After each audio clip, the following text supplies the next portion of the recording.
बोला बोला थामे वाली सिंहासनी मैया की। अइले शेरा वाली आसन लगा पैसा माई के करना धोई के, पैसा माई के करना धोई के।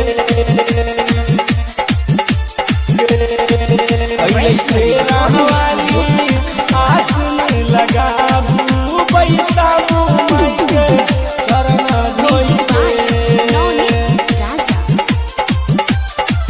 अइले सेहरा वाली आसन लगाबू पैसा माई के चरण धोई के। अइले सेहरा वाली आसन लगाबू पैसा माई के चरण धोई के, पैसा माई के चरण धोई के। पैसा माई के चरण धोई के बड़ी भाग से अइले जोता वाली मैया पैसा माई के चरण धोई के।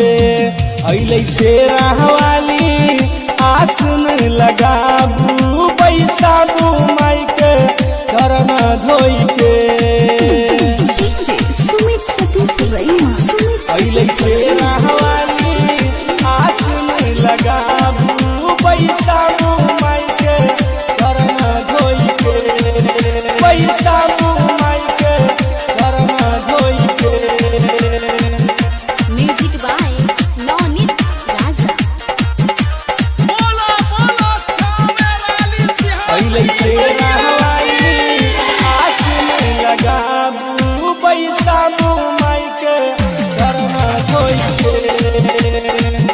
कोई कहै छै माँ के 10 भुजा वाली, कोई कहै छै माँ के छियै जोटा वाली, छियै जोटा वाली मैया।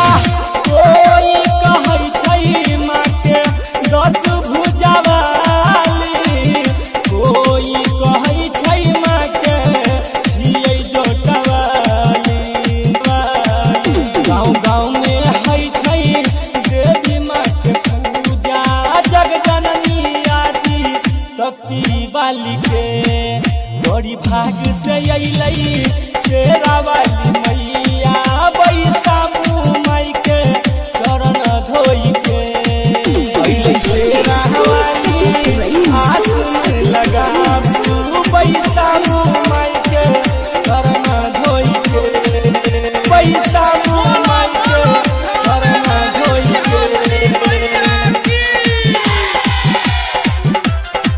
म्यूजिक बाय नवनीत राजा। अइले शेरा वाली आसन लगाबू पैसा माई के चरण धोई के। धूप लिया दीप लिया आरती उतारू, गंगा जल अरहुल फुलवा मैया के पखारू, मैया के पखारू। जय हो धूप लिया दीप लिया आरती उतारू, गंगा जल अरहुल फुलवा मैया के पखारू। नाले चुनरी नारियल सूज दियौ चढ़ाबू, जग जननी आदि शक्ति माई के बड़ी भाग से अइले शेरा वाली मैया पैसा माँ के चरण धोई के। Recording studio अखतवारा।